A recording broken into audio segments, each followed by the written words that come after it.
Hi, I'm Evaleen from AUsome Training, and today I'm talking to another awesome woman. I'm talking to Darcy, another Cork woman like myself. How are you, Kathy?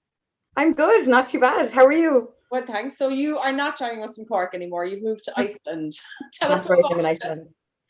Iceland. Um, yeah, my partner is a researcher and he got a job in the University of Iceland. So I managed to get a career break, which was great because, as we'll probably discuss, I was not able to work, and was pretty lucky that I got diagnosed in the end because I couldn't figure out why I couldn't do my job. So it's great opportunity for me to kind of take some time and try to figure out what my strengths are and stuff.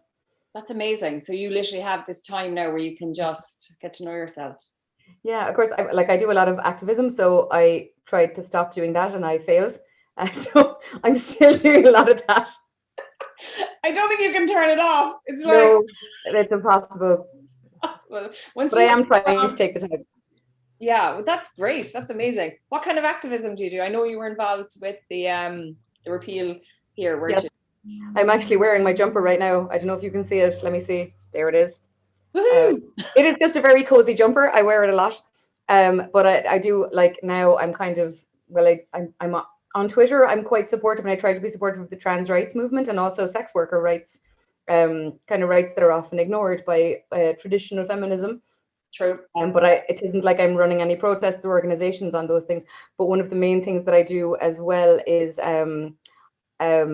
safety in the arts. So, like, I and a lot of other women artists have been sexually harassed Wow. by men within the Irish arts. It's an epidemic issue. I'm not going to go on about it, but it's.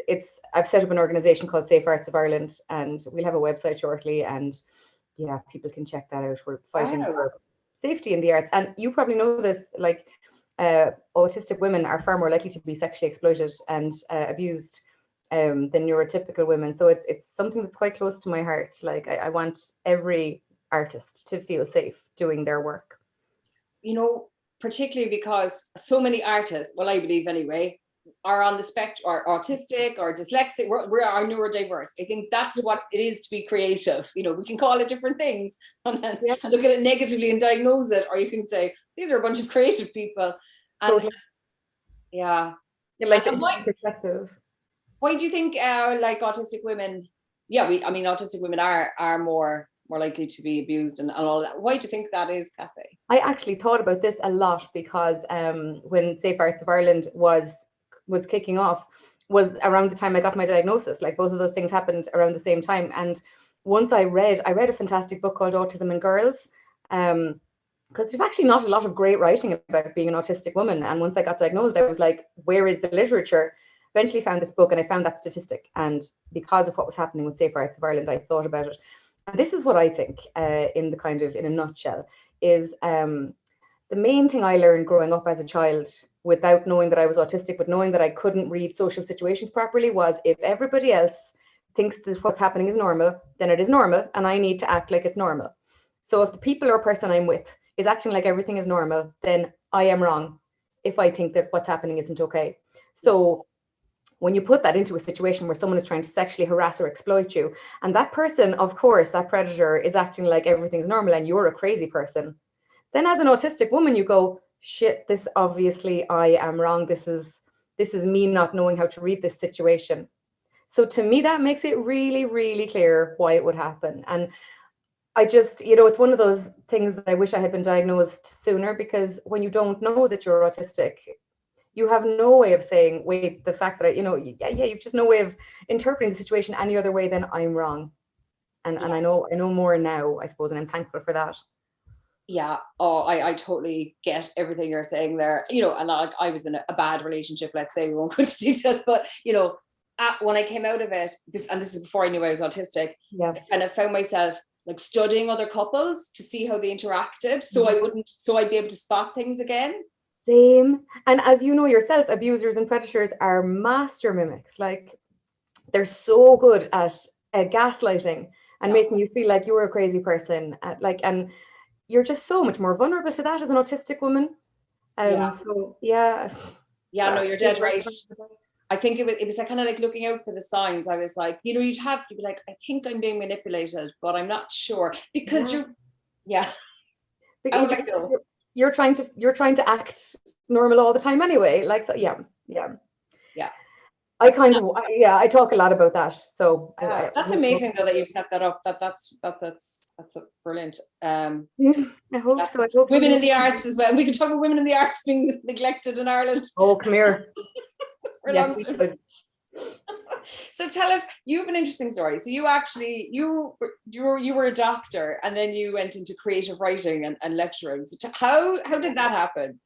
Oh God. So like, I've told this story so often, even before I was diagnosed, but like I got very good marks in school. And I think this is something that's so common to a lot of autistic adults and people who weren't diagnosed. Like, I actually thought, you probably saw this in the article, I thought that my parents were bribing the teachers to give me good marks because I felt so stupid. Like, and I could see I wasn't able to make friends. And, you know, I did have friends, but like, it didn't feel like friendship to me. And it was often exploitative. And I was always not getting what was going on. And I felt very lost all the time. So I was getting these high marks going, this can't be real. Like, this can't be. But anyway, because I got the high marks, I felt enormous pressure to do one of the, you know, medicine or law or whatever. And I had what I now realize is a special interest in anatomy and disease processes. Like, I really am. I continue to be so fascinated. That'll be a lifelong thing for me, I think. And so it felt to me like medicine was the right thing to do. And this is another thing that, had I been diagnosed as a child, I potentially would still be a doctor. But you can imagine the intense, constant social, you know, going to college as an undergrad, and then medicine is so time consuming and intensive. And then you start practicing as a junior doctor, and that's all social interaction, dealing with patients all the time, but not having slept for the last 36 hours. So I left medicine for lots of reasons. Another reason was, you know, the bullying. Like, there's a ton of bullying is very endemic in medicine. Junior doctors get bullied a lot. There's a lot of sexism and misogyny in medicine. A lot of doctors are just pricks, you know, let's be honest. I have a lot of friends who are doctors, but there's a lot of hyper masculinity and egotistic. There's a lot of bullshit in medicine. Yeah, we get that as women, female patients. Yes. We get that. Yes, yeah. yes. Sometimes. And I also feel theoretically that, you know, the way medicine is practiced these days, especially in Ireland, especially in the HSE, is not really helping anybody. So I was part of a really broken system. So those were many of the reasons that I left. But also now, looking back, I understand that had I known I was autistic, I may have been able to tough it out. Maybe that mightn't have been the best thing for me. But yeah, it's just something I think about. Anyway, I did leave to be a poet. So I had always written poetry, like, from when I was 8 years old, and I now feel like that came out of not being able to communicate with people and having these things I needed to say and kind of not knowing how to say them, and it just would explode out of me in poetry. And of course, I always thought, sure, you can't just be a poet. Poetry can be a hobby, and you can have a real job. But I decided to leave medicine to become a poet. Everyone told me I would starve. Every parent's dream, I'm sure. Oh, completely. They were so delighted. Yeah. And I say this whenever I teach classes of children and young people, I am really happy. I followed what I wanted to do, and I am really happy, and I did not starve. And so, yeah, I'm delighted. That's such an important message to give to children. Like, they don't hear it enough. It's like, you have to be doing this, you have to, and there's like so many different routes to being what you want to be. Many. And you can always change your mind too, you know? You have your own. Look, most people do. I mean, look at all the people we were probably in college with, and you know, they've gone off into other things, retrained, went back into other courses. People I know who didn't finish school, who went back into the leaving 10 years later. You know, you have so many options. Yeah. I feel really strongly about telling kids that. But so I did do social care, and I went into then teaching creative writing as well, which I love doing, but is another thing that I've discovered I need to reframe it a little bit, because I'm autistic and because the intense social contact of it makes me exhausted. So I need to find ways to do these things that I love, but still, you know, stay sane and alive, I guess. Would you find do you do your workshops with kids and adults, or what do you do? Yes. Yeah. And I forced myself for years to do way too many, because you can imagine as a, you know, a career writer, you're like, oh God, I need money to buy bread. Until, you know, my books sell the bestseller New York Times list, and I'm one of the one poet in the world who's actually making a living from their poetry. So I would do tons and tons of workshops, which, you know yourself, workshops are really intense. Workshops with children even more so. But creative writing workshops especially, because people are putting their souls on a plate in front of you. You're really holding people. Yeah, you're taking on a lot, aren't you? Like you're literally getting to know that person quite intimately through that session.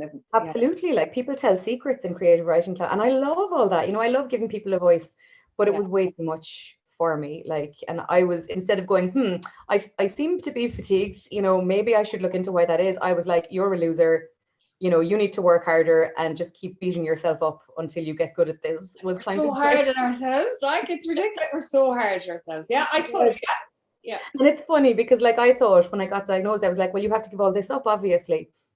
And it doesn't actually seem to be the case.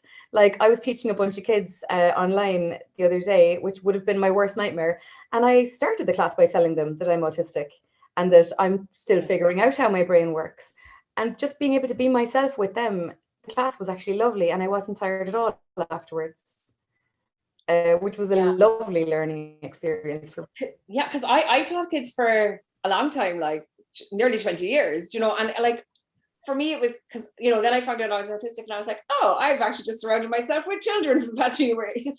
I had a really happy life because it was like, yay, like I was a drama teacher. So I wasn't teaching them maths or English and stuff that they didn't like. I was walking on the claws and the junior infants be like, Miss Wellington's here. I was like, this is brilliant. Like, and I was teaching drama that I love and working with children and just their honesty and just, I just loved it. I love working with children. It's amazing. They just have such great. No, I can still do it. That's what I was asking, because I was kind of going, I don't think I was ever drained when I worked with kids. I think I was, they just feel, I re-energized me nearly, but. Yeah, I was like that. And all my classes I'd come out of so buzzing, like so inspired.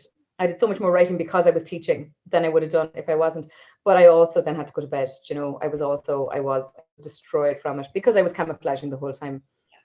And I would teach at a breakneck pace as well because I was so worried about silence, because I wasn't really up for the ebb and flow of spontaneous communication. All of that stuff is kind of settling for me a bit now, because now I can say things like, I'm at a loss, or like, I don't really know where to go from here. Does anyone have any questions? It makes everything so much easier to just be able to be yourself. Like, so much, I know, but like, do you feel that you are yourself now, or do you still feel like there's kind of more Kathy to find? Yeah, I think there's more, and I don't think there'll ever be a time when I'm like, oh, I'm completely myself now. Like I had a weird, it was and it still is very weird, kind of trying to figure out which parts are me and which parts are literally acting, acting. And I feel it very slowly, like every now and then in a social situation, I'd be like, oh, that was me. Like, and oftentimes, obviously, it happens when I say to someone, I'm autistic. Then I am myself, not all the time, but in that moment, I'm definitely. And what myself. Were you like? I remember like telling the first few kind of times, it was in a small group, like I was, but like shaking, telling people, because actually for me, it was like the first time kind of being myself in front of people. It was hard, like it was hard. Yeah. For a lifetime, like from when we learned to talk. Yeah, we were acting, and I can remember that vividly. I can remember being 4 and knowing, like obviously not with words, but knowing that I was acting, like knowing that I was trying to pick up social cues, so I said the correct thing to the correct person, or so they had the right facial expression, all of this. Wow. My whole life, like I never wasn't doing that. So yeah, sometimes it's good and sometimes it's bad for me. Like sometimes I'm like, oh Christ, I'm exposing myself here. This is weird. I've never done this before, especially if people's reactions are crap. And sometimes it's so lovely and liberating. And I get into this, I'm coming to this lovely place now where I'm like, hi, I'm autistic, deal with it. That, like, we're just like, I don't give a shit if you're uncomfortable. I am just going to tell you who I am, and brilliant. That's yours to deal with. It's people's responses. It's like, sometimes, I mean, I don't, it's like, oh, I don't, it's like, you try and gauge it. It's like, what's the point in telling someone this person? How ready is this person? They won't even know what it is. And then I'm going to have to start explaining it. And, and you get those responses. Let's just put this out here into the public domain right now. When you say to someone, I'm autistic, and they say, yeah, I think I have a bit of that myself. Yeah. And you're like, great, whatever. That really wasn't what I wanted to hear, though. This isn't about you. Like, thanks for undervaluing my confidence. That I have a little theory, though, on that, because that was something that like, we get a lot. It's like, sure, I'm a little bit autistic. Sure, we all have a bit of that. And I was like, well, if you're identifying with stuff that I'm saying, perhaps when you say we all, maybe you mean Me. Yeah. Yeah. Absolutely. Because what it means, I think, you put it through the translator, is it means, please shut up. You're making me uncomfortable. I need you to shut up and keep that to yourself and Yeah. deal with it by yourself. Yeah. Not to bring it into our conversation. And I have no time for that. And Brilliant. then the other response I get, not to be bitching or anything, but like, is this kind of oh right, let me just change the subject now in a ridiculously brusque fashion because I'm uncomfortable. Just like, well, I know more about you now than I did. But when you think back, like through your life, it's people being uncomfortable. That's all they're doing. It's like they're trying to teach you how to behave. Because when I found my Evaleen way back to being Evaleen, it was just like, oh my God, this is what people are doing all my life. They're just like reacting in a way that is completely unnecessary. They're just uncomfortable because I said something that actually made them uncomfortable. It's not that I'm rude or blunt. They just don't know how to handle that. It's their problem. Yes. I see a lot of cool stuff recently that I love, which is like, it isn't that I'm bad at communicating. It's that some neurotypical people are bad at understanding me. Yeah. I'm like, yeah, totally. I like people go, oh, you're about oversharing, giving too much information. I'm like, well, maybe you're under listening. Absolutely. If it makes you uncomfortable, you can go away. Yeah. But there does seem to be like I know there's big differences, I think, in kind of autistic communication, and there's autistic groups, when you're around autistic people. But like there seems to be like in non-autistic circles kind of like, certain subjects that you can talk about at this time.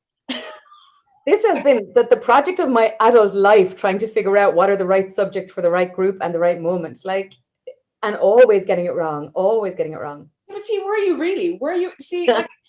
Wrong? Like it just, a lot of it just doesn't make sense. I just think people don't like. I think we talk quite openly, and this is our first time talking. Do you know what I mean? It's not, here we are, but we talk quite openly about things. There isn't this kind of like, well, I must introduce myself to Kathy now, and we must get to know each other. Then we must have this. Then we must go for 4 coffees and a cinema date, and then we have. And the subject of conversation will be as follows for the first encounter. Yeah. They're just, you know what I mean? We seem to skip all those steps and just are like, oh my, what makes you, sad? What makes you happy? What do you love? It's where I'm most comfortable. I actually think this is because I really enjoyed social care with the most challenging young people, because you're always at the coalface. There is no bullshit. When you're working with people in crisis.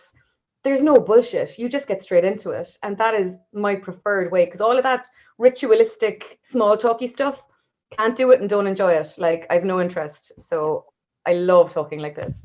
Oh yeah, but this is the thing. It's like, this is autistic communication, just talking about real stuff that matters. There's no like weird hidden agendas or like facades or No, this is like, do you know what things I don't get is like, I understand what manipulating is. I've been manipulated. I understand what it is, and things like revenge. I understand them, like cognitively, I know what they are. I'm like, but why would you bother? Like, what would you get out of it? Do you know what I mean? It's like, it's just like when people come into a conversation and they have all these things in their heads, like, my intentions for this relationship include vengeance and grudges, and it's a labyrinth.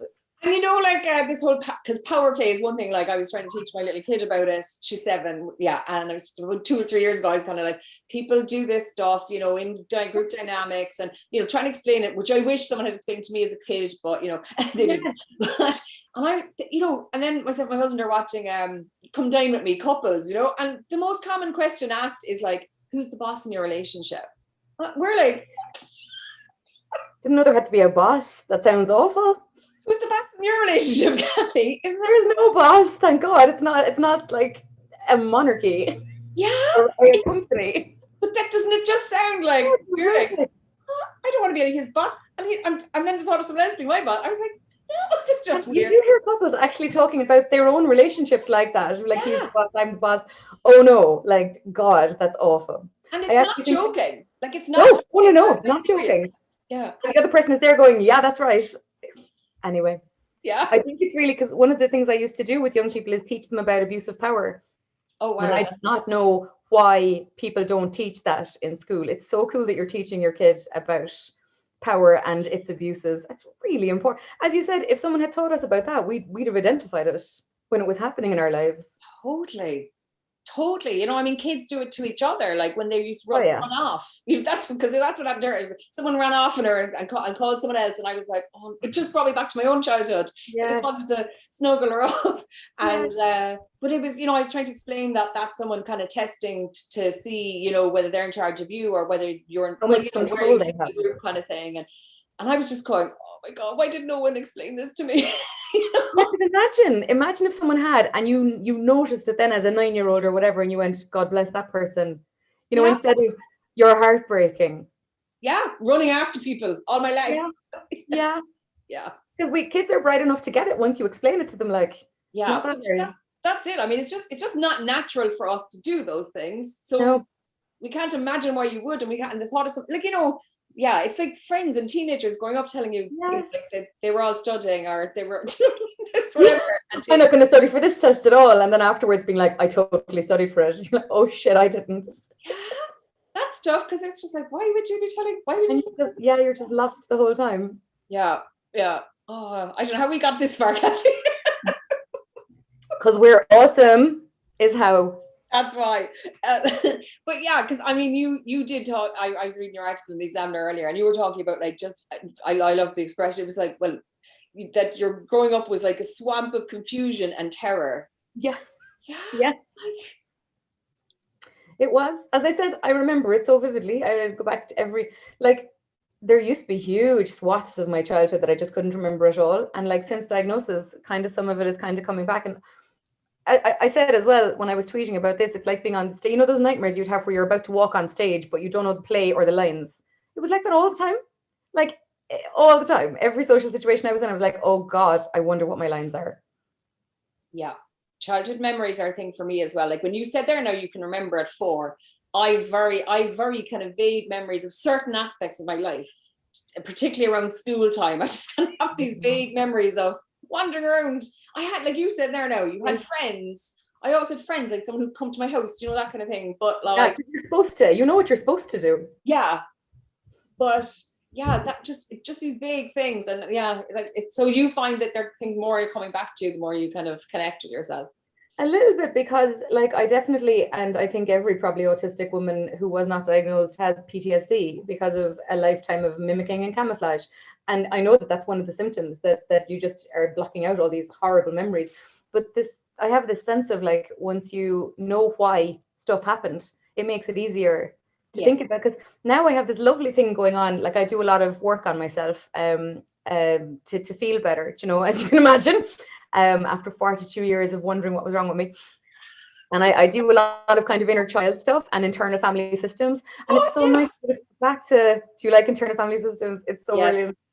Yeah. And I can to like 4-year-old Kathy and 7-year-old Kathy in those situations. And I'm like, it is fine. This is what's actually happening. I know now. I can explain it to you. And because a lot of people haven't heard of internal family systems. I had a brilliant therapist before I knew I was autistic. I went to her after that terrible relationship, but she did so much of that. And like, I think it's, for me, it started me thinking and that unpeeling process. But, you know, I remember even just, you know, she had, I can't remember what like whatever, 13-year-old me. And it was, you know, this cushion is you. And it was just such a healing. It was just forgiving, because we're so hard on ourselves, Kathy. Like and we both had all these little children in ourselves who we just beat up the entire time, like who never got that moment of like, actually it's grand, you know what, I've rethought this and it wasn't your fault. Yeah. And it means so much to be able to go back, like, and you can feel it lifting. Yeah. I mean, like, all it is really is just like let your light shine, you know. That's what we're here to do. Yes. You know, as humans. And it's like, we've just like, and as autistics, then when you're, you know, when you're told you're not acceptable, it's like you, I had a word for it there a minute ago, but it's, you know, I mean, people talk about masking. This is kind of how I see it. It's like you're literally covering up that light and protecting it. Yeah, yes, because it's been rejected, basically. There's no room for it. So you're like cocooning. Well, I mean, at least if you protect it, it can't be rejected. That's kind of yeah. You know, I think that's probably why it's so terrifying and also liberating to just try to say it to people, to try to be yourself, like, because you're finally uncovering it. And would you find like you're different now in a social? Sure, we don't even have social situations now. I know, yeah. Well, I'm in Iceland. Things have been quite different in Iceland. Like, I've been able to go to the pub and things, but it's very restricted. There's like number limits, so it's actually been the perfect kind of training ground for me, because it's just a little bit social, but not an enormous amount social. And I have found, like, if it's mad, I was just tweeting about this angrily yesterday, where if I tell people I'm autistic, then I'm going to be really normal because I'm really happy, because I feel like myself, and people will be going, I wonder why she felt the need to tell me. But if I don't tell people, then I'll be really uncomfortable and I won't act normal, and people will be like, and I'll come away going, with all of this paranoia, yourself, like, what did I say? Did I say the wrong thing? Was I inappropriate? Do they hate me? Blah. It's a funny catch-22, but I'm absolutely coming down on the side of telling people, and if they can't deal with it, that's their issue. Excellent. But that's it. It is their issue, and it's not for us to be, it's not our fault if they have got it back. No, it's on them. It's on them. On them. Yeah, absolutely. What was I going to say to you? So like what are you looking forward to most kind of about you're going to take this time, or maybe you're not actually making any plans? It sounds to me like you're just enjoying this, like, or are you kind of looking forward to doing things differently, or like, yeah, right, like, it feels to me like I never got to figure out what my strengths are and what I actually enjoy doing, because I never did anything that I enjoyed doing. Like, I won't, do you know what, I won't say that, like, I loved my creative writing teaching and I still do love it, but I need to find new ways to do the things I love. And there's also, these were not the ideal jobs for me, much and all as I love them. And I really want to find out what my strengths actually are, and what I enjoy doing. Like, the kind of, what is the thing that I would be excited to do all day, that I could actually do a full day's work of, even if it's on an assembly line. I don't care, I just want to know. And I'm looking for resources. Like, I know that specialists in Ireland would have worked with me if I was still in Ireland, but they won't, because I'm not. And there is a specialist here in Iceland, but I can't get contact with them. I'd say they're just overwhelmed. So that's my plan. That's one plan. But the other thing I've been doing is just letting myself have special interests for the first time in my life. And it's funny because, like, exploring those has actually given me useful things to do. Like, so a special interest I have is knitting. Like, and this would have come up for me a few times over the years. And the minute I ever started doing special interest behavior, which I now know it is, I'd stop it immediately, because I'd be like, this is weird. Really? You need to stop. You need to be more normal. So I never was allowed to actually look into a special interest. So I've just been knitting, and I've learned a ton about knitting, and now I'm making jumpers for people, and it's it's useful. It's not nothing. Not that a special interest has to be useful. Yeah. But what I have like, another one is walking. Like, I really am obsessed with walking. I love walking so much, and I get a ton of writing out of it. My writing practice, my creativity teaching practice now are all based around. So I kind of have learned that I don't need to pressure myself to retrain or to figure out what I can just go with the flow to a certain extent and let these things develop into maybe specialisms. Yeah, and you know what I've learned actually only recently is, like, because I stress about trying, figuring something out, or and I'm like, I just realized my mind just does that stuff itself. So now I'm like, I'll just put it in there, and then I'll just now I'm like, I'll just leave it there, and then I know it'll come. It'll come around and it'll fix itself, or the answer will be there some morning when I wake up. Yeah, you plant the seed and just give it the space to imagine if you knew that's how our minds worked years ago. It'd just be like, that's grand, I'll just leave that one in there. Which literally, I was doing the exact opposite. I was like, oh, that seems interesting, time to destroy that and put it in the bin, and impose a kind of a life story on myself that isn't the right one. Yeah. So it is nice it's been so amazing to be like, that thing that you thought was weird and made you weird and wrong and stupid is actually the way you find your strengths. Like, that's been. Yeah. And would you find that you turn your special interest, well, I suppose you're only kind of discovering them now, but like, say poetry was your thing, that was probably a bit of a special interest, and then you turned it into kind of creating writing into work. Do you find you that's kind of what you do Now? Yes, I think, like, I don't know, like, for a while, once I was diagnosed, I was like, maybe I'm not a poet. Like maybe I just was imitating people I knew who were poets, but Oh, but I know it was horrible. It was yeah. heartbreaking. And poetry is such a cutthroat, judgmental industry anyway. It was very easy to get to that place. But I was writing poetry before I met anybody. Before I even knew what a poem was, I was writing poetry. And I came to a place where I was like, there was mimicry in my poetry, in that I was trying to write neurotypical poems. But actually, from 2013 on, I had decided not to do that anymore. And I'm right now, what I write is this crazy experimental weirdness that I love. And it's my poetry.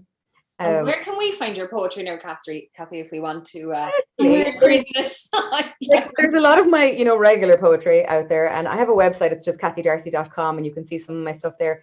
Actually, you can go there for this as well, because one of my more experimental poems got made into a poetry film for the Half Moon Festival last year, and it's for me, it's representative of the writing that is really me. The new writing I'm doing, which actually for me is very neurodivergent, like writing. And I love that. And it's something I want to explore more, is how my neurodiversity and my creativity intersect to create what I do create. So there's a little film, and it's called Cell. And it's on, if you go into kathydarcy.com, there's a little, one of my, I think it's maybe called just poetry. And there's a lot of recordings and stuff there, and it's there, you can watch it. Oh, I'm definitely going to check some of those out. Thank you. I think I would have written lots of poems. I mean, I'm not a poet, but as a kid. No, you don't say that. You are a poet. Yeah, I am a poet. Yes. But for me, it was my way, because I like a lot of parents, I sometimes, I say, oh, my child can't talk about this, and I'm like, but we are communicating this stuff all the time. Yes. Like, if I read some things I wrote when I was 19, and I was like, oh my God, how did nobody notice that? Like, this is it. I look back over it, like my second poetry collection is called The Wild Pupil, and that's after the title poem. And the title poem, I won't go on about this now, but this just says so much to me. The title poem is about me trying to reach into people's rib cages to get their hearts, because maybe then I would be able to communicate with them, but unfortunately then they would be dead, like the goose that laid the golden egg. And when I look back, I'm like, this is me saying I am autistic. Yeah. I don't know what age was I? I was a teenager. I don't know, was I about 13 or 14? I'm laughing because I drew on my wall in my bedroom. I actually got paints and painted like a tree. Amazing. But it was instead of leaves coming out of the tree. I'm just laughing now because my poor mother was but it had instead of leaves, it had drops of blood on people's faces. Oh my God. But again, I'm like, it was just kind of how I saw. It wasn't anything like. It was you trying to make sense of how to be around other people and how to connect. I remember Mom took a photograph of it and brought it to the GP. Days when you had to print the photograph. I thought you were going to say to show to all her friends, but no. Oh, you know what? I need to hear more stories like this. This makes me feel good. I actually forgot. Oh my God. Do you still have the photograph? I'd love to see it. No, I don't know. Yeah, no, I don't know where. There's probably one at home. I was asked my dad, but I'd actually love to find it because it was painted over. But yeah, it was like, because this is the work now that I really would like to do if I get funding for a postdoc, like someday, is to investigate this, how neurodivergent artists were communicating and how that intersected with their creativity. But you see kids drawing, because trying to explain what communicate, people just think it's speech, and they're like, no, like if a child's drawing a picture, if they're talking to their teddy bear, if they're playing a game and they're giving out to the kids in the class, they're showing you what's in their words. They're communicating. That's communication. Yep. Yeah, but again, I think it's natural if you're creative or neurodiverse to understand that's communication, and for some people it is, because that is a natural way. Yeah, because for people who've only ever communicated through speech, or for whom they think it's my main way, it's maybe hard. But I've been thinking about this since I was a child, as have you, because we had no choice. Yeah, but it was a safer way to communicate too sometimes, wasn't it? Absolutely. And it's like a test, because if someone can get it, then they're probably meant to know, and if they don't get it, they're probably not meant to know. Yes. Like, I used to show poems to people a lot, and a lot of people are like, oh, that's lovely. And I'd be like, yes, it is. I used to have this thing where it was like, if I show you my poems, it's like showing you the real me. And then it was. Yeah.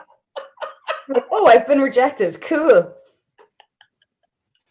Here's all my thoughts and feelings. They're from the last 10 years. Here's how you can get to know me. Do you mind bringing me on a date? Oh my God. This is a story I probably shouldn't tell you, but I brought my first poetry collection home to, God bless my parents, like they grew up in, you know, the countryside. And I said to my father, I got a book of poetry published. And he put it into a box of GAA stuff that he had to do, you know, like forms and shit. And like it was clear that he would get to it in his own time, and that was fine. I went away kind of relieved, and I came back, you know, I don't know, a few weeks later. And I was like, never mention it again. He'll mention it if he wants to, I will not. And I don't know what, setting the table or something. And he took up the book out of the box and he went, Kathy, this is very, and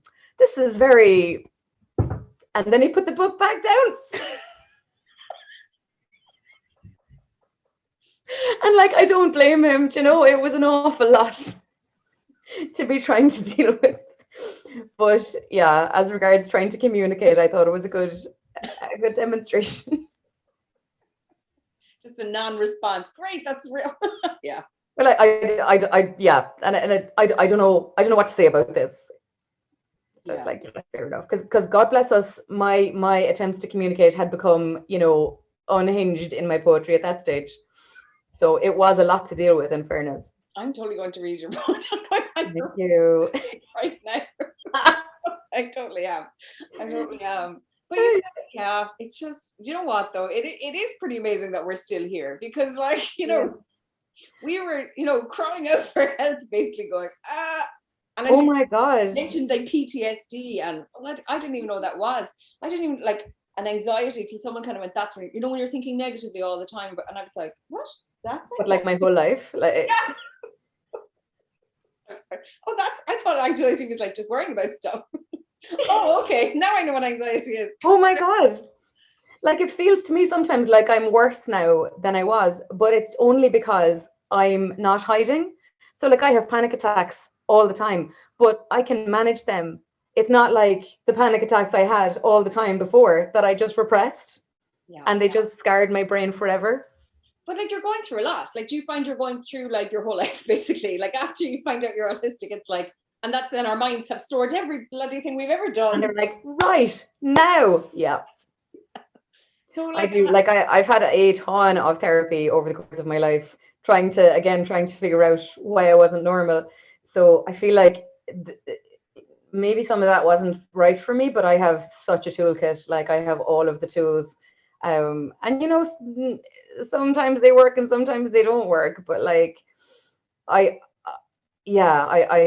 feel like I'm in a place, this is mainly because I don't have to work in a job at the moment, I think, but I'm in a place where these things can come and I can handle them and I can figure them out. And some things not, like still sometimes, because I brought all these notebooks with me because I'm a very disorganized poet and I have notebooks full of writing, don't even know what's in it.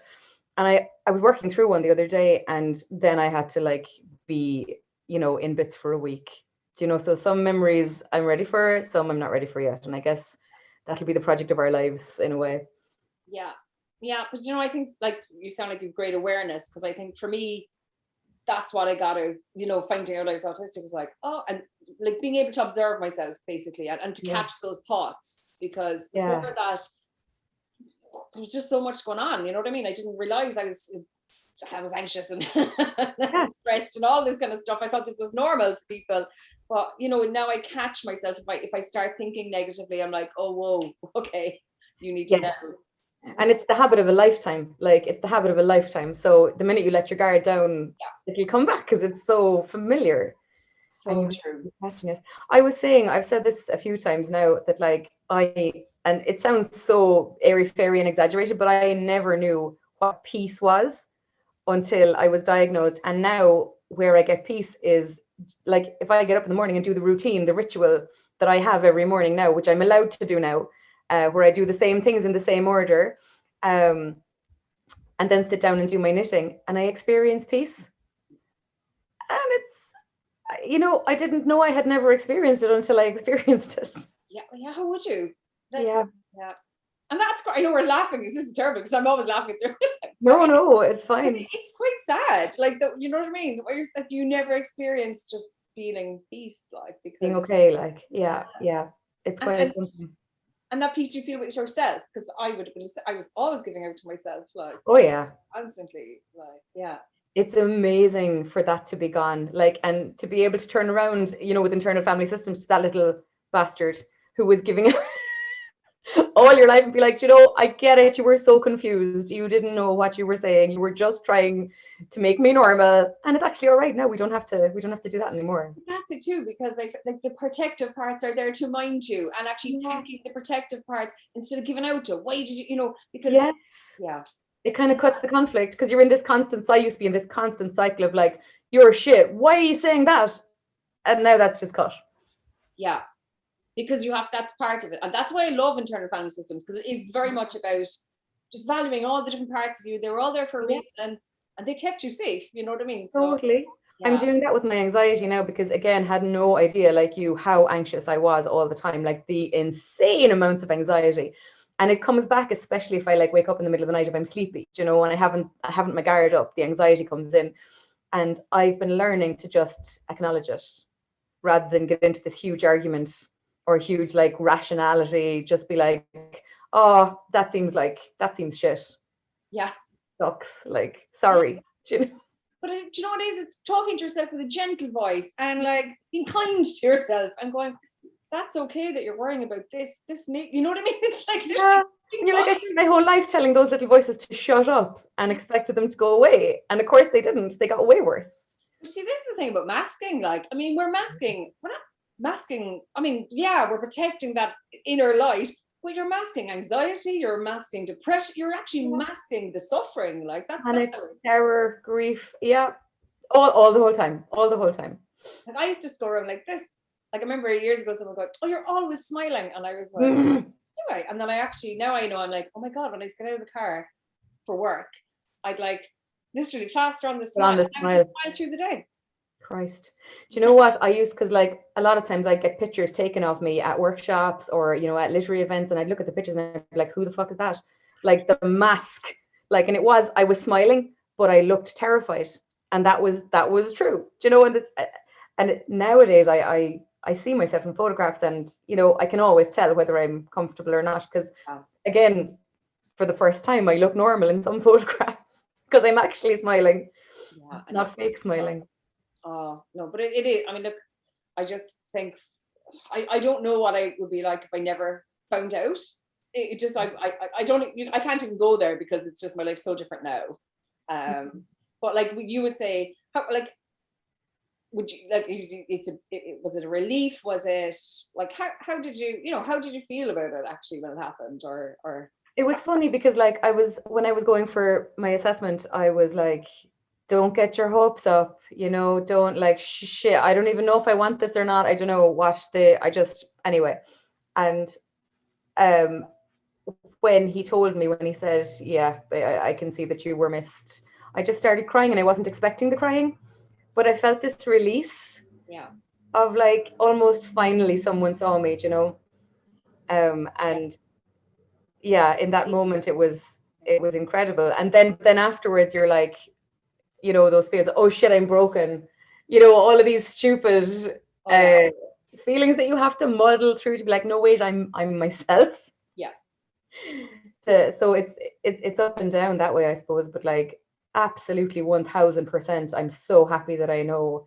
And I've been very open about saying this because I know there are parents out there who are worried that their child is not neurotypical, and instead of looking into it are ignoring it.